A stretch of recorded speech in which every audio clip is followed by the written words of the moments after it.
listening. Ladies and gentlemen, welcome to today's episode. Ladies and gentlemen,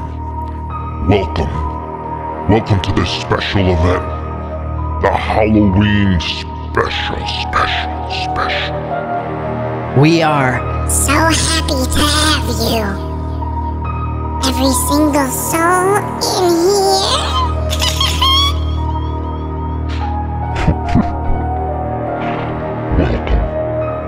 Welcome to 7 Minutes in Heaven, a podcast phenomenon. Coming at you a day late, nah. We come, giggity, when we wanna come. When it's time to drop a special for you. All year long. We just been doing regular episodes, but ladies and gentlemen, welcome to the Halloween special. We're gonna get into it. Back from the dead myself from COVID. COVID. Hold on to your dicks and cover your pussies. What? Who said that? That was fucking inappropriate. Hold on. We do not agree with that kind of language here at Evan Lopez Incorporated. But anyway, ladies and gentlemen, cover your orifices and grip on to those willies, because we're going for a magical ride.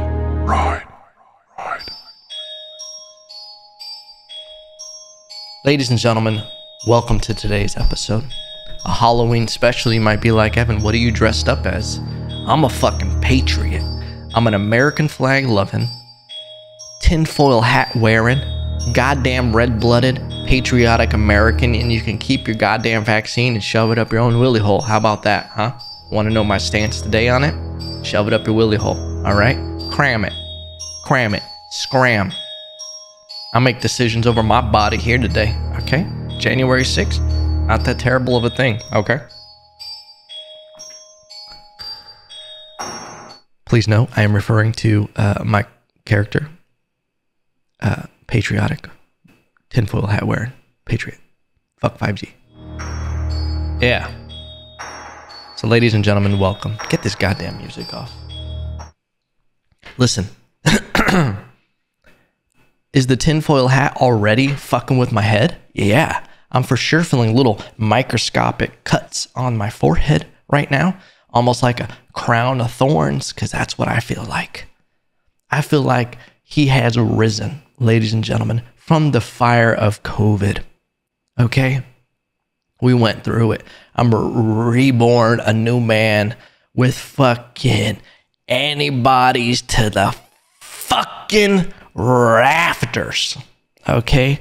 This body is teeming with supercharged cells. Like the Macho Man Randy Savage, the cream always rises to the top. Okay? I'm realigned from the top to the bottom. Okay? And it feels good to be back. It feels good for my body to do a victory lap. We've started slowly introducing working out again. Body a little fatigued, but you know what it is? It's realigned from the top to the bottom. Oh yeah. We're feeling good, ladies and gentlemen, because guess what? We made it on the other side when a lot of people didn't want us to. Okay? A lot of people telling me I deserve to get COVID, that I deserve to feel sick. Go fuck yourself. Go fuck yourself. Go fuck yourself. Baby, no. If you told me I deserve to get COVID. go fuck yourself.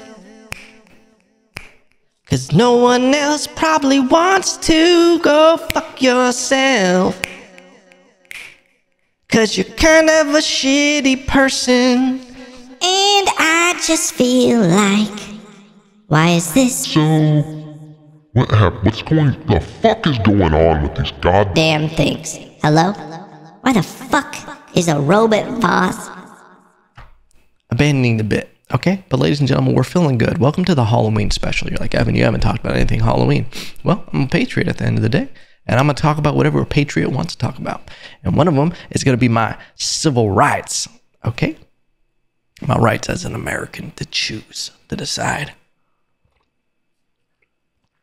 But thank you, everybody. I don't want this to be overshadowed. I had a lot of people reach out hoping that I was feeling better, checking in on me. I love and appreciate every single one of you. And we're not going to focus on the haters. Okay, baby? We're not going to. We're just going to keep it moving, pimping. Up, above and beyond, just like the new fucking Buzz Lightyear movie. Okay?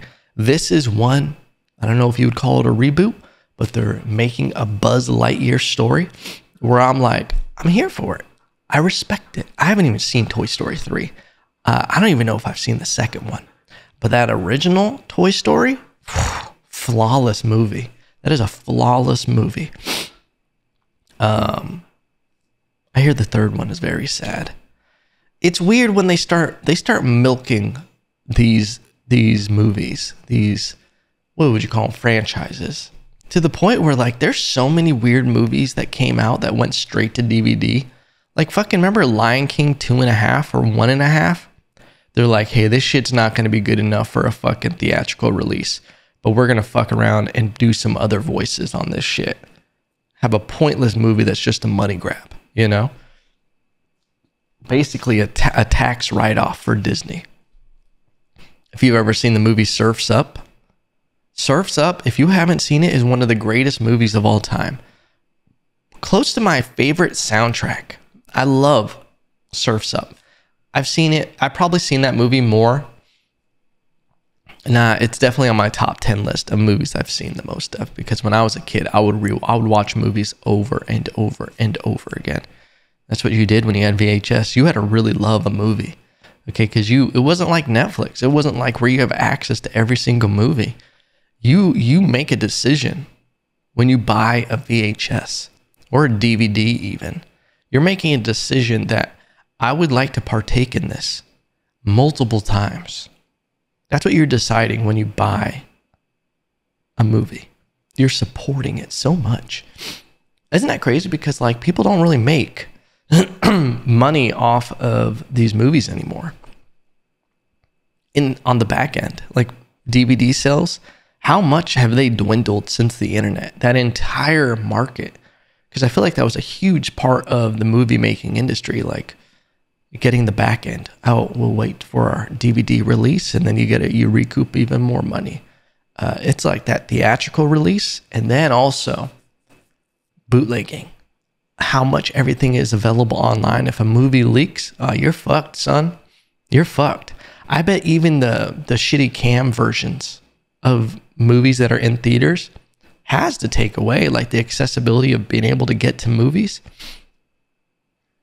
It has to really cut into profits, which is probably why these, movies aren't made with the same amount of budget anymore. But there's a balance. I don't want to get too lost in the weeds of this, but there's a balance because technology has gotten so much better to where you can do a lot more for less. The process, there's a lot of people that you don't need anymore, the people that you're paying, and you can kind of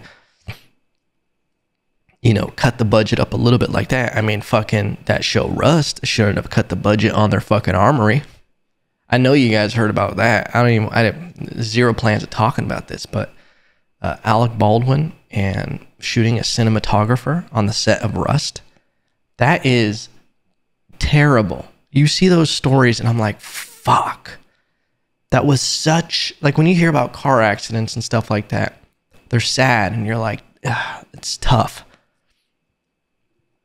But when it's something you're like, this completely, it's something that could have been avoided completely. Like how terrible. Like just that moment is so heartbreaking because and maybe it's because I do film that I feel that where I'm just like, oh, the cinematographer was just doing her job, and you think you're safe on a set and you have an armory and you have someone in charge of weapons and props, and you're just like, yeah, there's no way that they're giving the star a gun with real ammo in it. And that's what happened. There was live rounds in a gun on a TV show set. And it's like, how does that slip through? It blows my mind. Blows my mind. And I just caught a glimpse of myself in the camera talking about this. And I'm like, you're a goddamn fool. And you're over here trying to talk about something real serious. But it's sad. My heart goes out to the family. You know, it's, man, that's rough.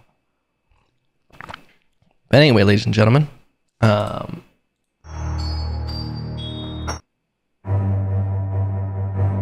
listen, it's been a minute since we had a themed episode. And that's what we're going to do today. We're going to talk about Halloween. Halloween, ladies and gentlemen. Do people still celebrate it the same? You know? I don't think so. When you're a kid, Halloween, was there anything better? Christmas, you could argue. But how much fun Halloween was as a kid. Making costumes, getting out there, getting candy, looking for the big bars. There was nothing better than when you opened up your bag and you saw them dipping that king-size candy bar, dropping it in there. You're stoked. You're going to the next house. So what are we gonna get? Oh, it's a box of fucking nerds. Makes my willy tingle. Oh, what is this? Fucking apple? Fuck out of here. Fuck out of here. There was always weird people who did shit like that. Why? There's legit, I remember someone tried giving out caramel apples and my parents were like, yeah, no thanks on that. Don't give my fucking kid unwrapped biodegradable food, okay? It's a weird flex. Oh, okay, would you put fucking paralysis poison in here? You're gonna put a razor blade in something. It's gonna be in an apple that you made. I don't trust anything that people make like that. You can't. You can't, because there's too many weirdos out there. You hear too many stories. I have a hard time even trusting people like friends when they bake anything. Because I'm like, oh, you're going to try to get me to take an edible right now. Sorry, friend.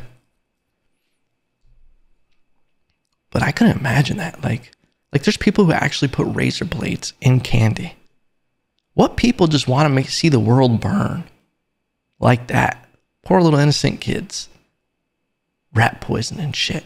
So you gotta check the labels.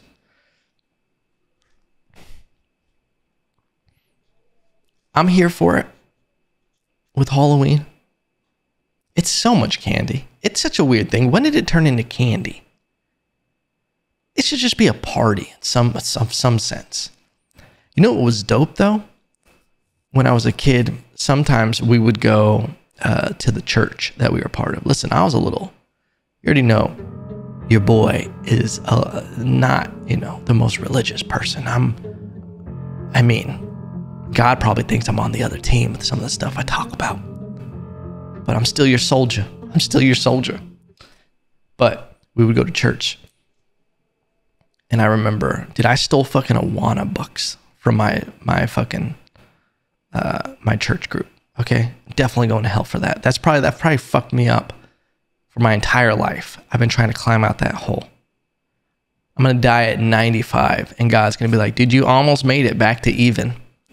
But you took 17 Awana bucks at youth group, and those aren't cheap in our eyes. Okay, that's pretty disrespectful to me. Like, sorry, God. I thought I could just ask for forgiveness. That's what I thought. He's like, nah. That's just what fucking priests created. So they could control people. Anyway, that's a different topic. But that's why we got the tinfoil hat on, But at my church, there was another thing. I would go to Bible study, and you would be able to go tell the people Bible quotes, and they would give you Awana bucks. Dude, I would go around in the same circle. These people, they just weren't paying attention. And I would go up to them, and I would say the same Bible verse over and over again. And I just wait till like 10 kids would go. So they'd see a lot of new faces. And I would just go up to them and I'd be like, blah, blah, blah, blah, blah. You know, I can do all things for something, you know? And they would be like, here you go. And I just would keep making my money. It's like going through the sample line at Costco over and over again. Don't judge me. But on Halloween, sometimes we would go and to the church, and they would have like basically a fair set up for all the kids to go get candy, and it was controlled. I get it, you know? There were so many rumors. I feel like in the 90s, there was so many just like urban legends that people really believed because they didn't really have the internet, what it is now, where they could just fact check all of this.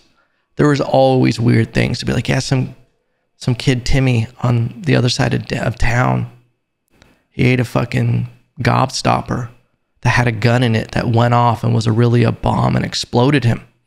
And parents would be like, my heart goes out to that family. Like not even thinking that it's probably bullshit. But it is what it is. And we would go to this church event for Halloween trick-or-treating. And I remember one year they had goldfish. And you didn't have to pay, like you go to a fair and they have that ping pong game where you would throw ping pongs, you would throw goldfish. You would just throw goldfish, and if they landed in a little tank, it was your fish. But you would throw a ping pong ball, it'd bounce around, and it could land in one of the little jars with the fish in it. You get that pet fish. Well, guess what? They fucked up that day, friend. Because they didn't give me a limit.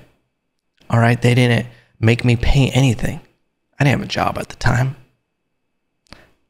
I would just keep getting to go up and constantly throw ping pong balls over and over again. And I would keep winning fish. And then just taking the bag, putting it with my bag, like putting it in the actual Halloween candy bag, and I'd go right back to them again. Kind of like the same trick of going to the Bibles, the verses, just keep getting Awana bucks. I would keep going back to them, throwing fish or ping pong balls to win more fish. Your boy walked away Halloween, maybe 40 pieces of candy and about 17 goldfish. Okay? Because here's what I'm always going to do. I'm willing to gamble. I'm willing to take that risk. Okay? Because at the end of the day, you show up to your parents with 17 goldfish and you force their hand. Well, what are we going to do with these? Are we going to just put them down the toilet? Or are you guys going to man up and help me raise these goddamn things? And I remember my parents were so upset because we had to get like the old fish tank out of the garage. I knew it was there. I knew what I was doing. Okay? I had a family of like 17 goldfish. Did probably 90% of them die within the first couple of days? Yeah. Do I think my dad was maybe putting motor oil in the fish tank? It's possible. It's possible. You know how there was always that thing where you're like, you have to put a little chemicals and wait 48 hours for the water to be all good for them? Nah, we didn't play that shit. We would just put them into whatever bleach-ridden water it was and be like, if you survive, friend. That's how we looked at goldfish. But Halloween's fun. Halloween is a fun holiday. What sucked though is, and I respect it because I kind of, as I hit this ripe age of looking at life, you don't want to give your kids all the candy that they get. It's just so much candy. Like I could have easily induced diabetes in one night with the amount of candy I got. And my parents, I remember one Halloween, I was so excited because I got a pack of banana bubble gum. Banana bubble gum. I got an entire pillowcase of candy, but I was excited for one thing. The banana bubble gum was a fat thing. Probably had like 40 sticks in it.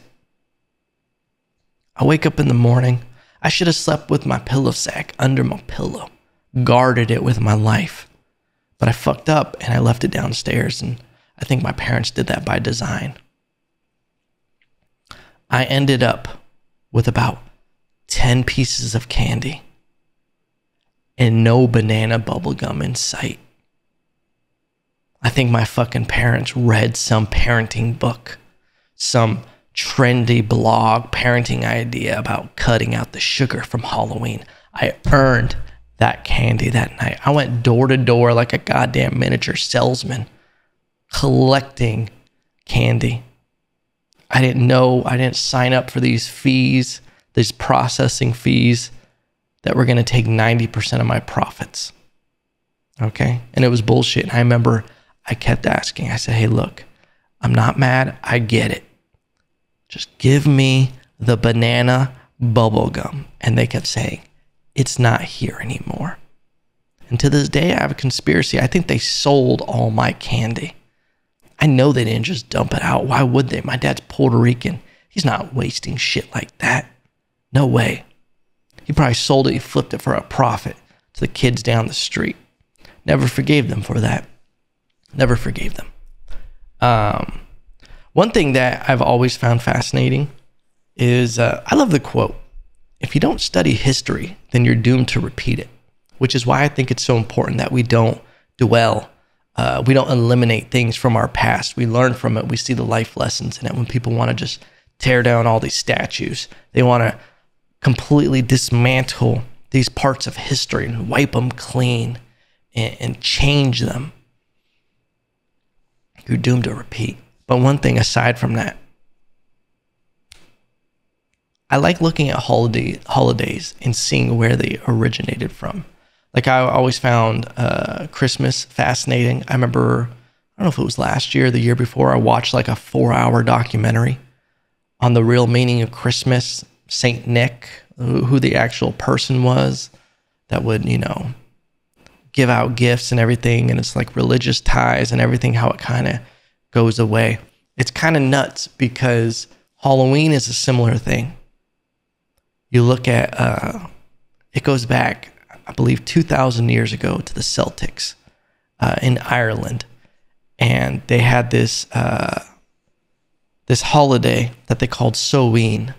And it was celebrated by the Samhain or whatever it was. But basically, the idea is that on October 31st, it's the beginning of the winter, the cold, dark winter. And so it represents the harvest and it represents the changing of the new year pretty much. And there's I think a lot of people celebrate November 1st as the beginning of the new year. Traditionally, that used to be a thing. So it was actually when it would completely change. And the reason they would celebrate it is because to them it represented when a lot of people would begin to die. It was cold. It was a dark winter. So naturally, 2,000 years ago, we don't have the same kind of luxuries we have now with air conditioning and heaters and clothes structures and, modern medicine. So it's like you hit that winter, people just start dropping from the cold, fever, sickness, and, whatever else, starvation, the crops die. So they looked at it as a time of dying and death. And they believed that on October 31st, that it was, the lines became blurred in the living and the dead. So then what would happen is goblins and ghouls and ghosts and spirits from the other side would come back. They could cross over. And it was important to light these bonfires so you could see them. And you would dress up as ghosts to ward the dark souls away. And that's what people did. They would celebrate with bonfires. Pretty crazy, actually. Like, to really think.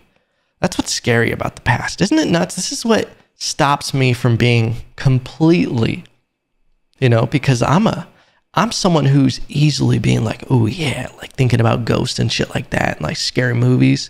I'll be in the fucking middle of the night just thinking when I gotta go pee after watching a scary movie. I'm like, yeah, this little doll's waiting for me in there. But what stops me is there's never been one confirmed case of anything paranormal like that. Not one confirmed case to where we're just like, wow. I mean, there's a lot of open mysteries because you can't disprove them. But, I mean, and if you have good evidence, please feel free to send it to your boy. But But imagine living back then to where you really think that this is what is happening. You think witches are real. You think ghosts, and you got to dress up to ward them off. Nuts. What a crazy way to live your life. What a crazy way to live your life. People always think they want to live in the past. Nah, I don't know what the golden year is. I think any time you're alive is the best time for you to be alive, because you have the perspective of now. I think it'd be cool for a while to travel, spend a week there. That's what would be nuts, is in the future, if we ever discover time travel, that you can just take a vacation to a different time. That'd be kind of cool. I think you'd get bored quick, because I feel like people's minds and evolution have changed so much that you get to that place and you're like, I can't have a fucking conversation to save my life, you know? You go back to Rome and they're talking like fucking Romans and Greece and all these philosophers, and you're like, dude, well, first off, it's weird that there's a little boy holding onto your robe while you're waxing so poetic. But I just feel like it'd be like someone trying to, it's an iPhone talking to like the first Nokia, where you're just like, we have such a different realm of software going on right now, you know? It's always a funny thing when people try to compare fighters from the past, Rocky Marciano, and like, you know, these fighters that were from a different era, that were goats for their era. I don't like when they're compared to a new era, because they say, they would have beat the brakes off them and everything. Dude, people were just skipping rope and drinking milk. That's what people were doing back then. Great fighters, great, phenomenal fighters, and I don't take anything away from them. But it's like the stepping stones of the fighters that we have now. If you took one of them and going back in time, they're going to dismantle the goats, you know? And it's because of that. And you don't like saying it, because it feels like you're being disrespectful to the past of saying that they couldn't, you know, last in this era. But it's literally the progress, and they're part of that progress of how good the current state is because of how good they were back then. They built upon it. So they're part of that legacy. And that's the way I look at most things, okay?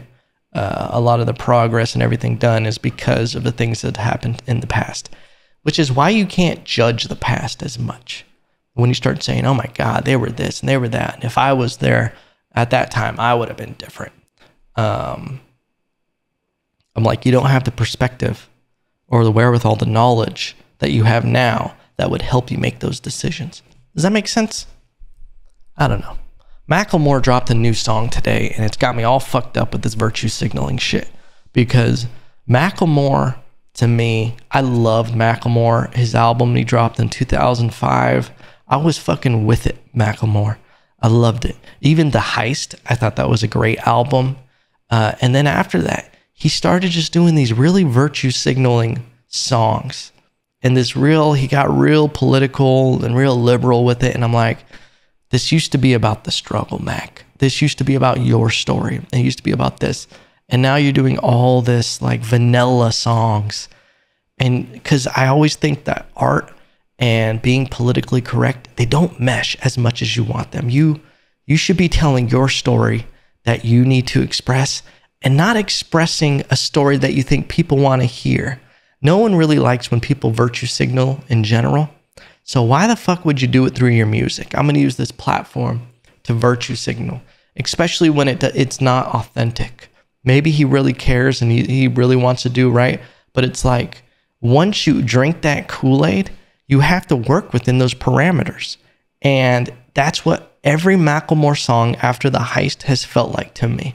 You know, there's a couple funny songs, but he's so in that parameter of once you bow to the virtue signal, you don't have a lot of wiggle room to create. And I feel like that's what's happened with Macklemore. Once you decide you're going to play by these rules, you lose a lot of the canvas to paint with. And it just sounded like he started listening to what people were saying about him and decided that was the route to go. And which is, there's so much going on with freedom of speech and expression. And this thing with Dave Chappelle that's going on right now. Dave Chappelle dropped, I believe 6 specials in 5 years, something around there. Either 5 specials, 5 years, 6 and 5, 4 and 6, whatever. It's a fuck ton of specials. And he stayed in this vein of talking, having a through line of it being about the LGBTQ plus community. Apologize if I left any letters on or out, but there's a lot of backlash, and he done it. I think last special he got a lot of backlash. I was with it. I think the special before he talked about it. I get why he's continuing on this subject. It seems like it's something that's bugging him, and he's really trying to express this point about freedom of speech and about trying to cancel people for just talking about something. And I just think, man, he keeps putting out these videos. He put out another one called Stunted. What's that girl's name? Hannah Gatsby? Is that her name? Is it Hannah Gatsby? Yeah. And Nanette, dude. I tried watching Nanette. I couldn't. It's not funny. I don't get what people are laughing at. But she even tried attacking Dave Chappelle. You have to watch the special. He's not attacking anybody in the transgender community. He's literally trying to talk and have an open discussion, a dialogue. And it seems like people get so upset where they just want it to be a monologue. They don't want people to even be allowed to say anything if you're not part of that community. But here's the real picture. We're all part of the community. Everybody is. And if we're really pushing for equality, we have to understand that everything is on the table. Your community is on the table. If you want inclusion, part of that inclusion is being able to talk about it and being able to joke about it. To not take it as offense just because someone mentions your community. Because we're all the same community. Dude, look at, everybody makes fun of, I know there's so many counter arguments where like, we're such a small community and people are already, attack them and everything. But it's like, I don't see the attack, especially in what Dave Chappelle has done. If anything, he was trying to be like, listen, we are all in this together. Anybody struggling, we are all in it together. I just find it weird that people pick and choose. And then the great thing is Netflix didn't cower this time to people who tried to get the special removed from Netflix just for mentioning transgender and not, they didn't back down at all, which I thought was great and a step for freedom of speech. I feel like we can't lose context. We can't lose context and subject matter. I look ridiculous right now and I'm still talking about this serious shit. But we can't lose those things because once we lose that, especially in the form of comedy, we lose any kind of rationale. If we just start looking at everything as black or white and no context, no gray area. Oh, you mentioned it, canceled. It's like, no. And whatever happened to people being able to have opinions? It's a weird place. And if we don't preserve the right to have discussions or to make jokes and to be funny, then we're going to all turn into fucking Macklemore. Okay? Listen, Macklemore, I love you, dog. I do. I know you're watching right now. Listen, early music, phenomenal. Okay? You were free. You were wild. You weren't worried about what people were saying and making sure that you're not upsetting anybody. Because what's coming out now, it's vanilla. Single that he dropped. He chose this for the single. Next year's gonna be better. That's literally the theme of his song. Next year's gonna be a good year. Since the time that you've been gone, you haven't had any other emotions that people could connect with. You've had no other opinions. Hey, next year's gonna be better. This one was kind of hard. Next year's gonna be better. Nothing bugged you, Macklemore? Nothing? You got that fucking little mustache and your fucking tie, and I'm just supposed to accept that? Nah, Macklemore. You need to come back with that real shit. You need to, that's why everybody loves Adele, because Adele is out here swinging for the fences, losing weight, doing fucking Taebo, and swinging for the fences. And that's what I love to see. In any kind of artist, go out there, talk about how you feel. Don't do shit that you think people want to hear. Okay? Don't be thinking about what the crowd is going to think about this joke before you say it. Don't go, oh, this is going to be, they're going to think, are they going to not like that? You got to go out and do it. And then you get the response. You mold the jokes. Keep it moving, pimpin'. You got to take shots. You'll never know where the line is unless you cross it with stand-up. And I think with music too, express yourself. Be real, be honest. And that's going to resonate more than next year's going to be better. But ladies and gentlemen, I hope you guys enjoyed this episode. Okay, listen. We're back, baby. Okay, listen. We're back at the end of the day. I hope you enjoyed the Halloween special. Listen, we're going to get back to our regular scheduled podcasts, dropping on Tuesday and Thursday mornings. Okay, it's been a wild couple weeks for me. It's been a wild couple weeks, but we're keeping it moving. And remember, no matter what, I still love you.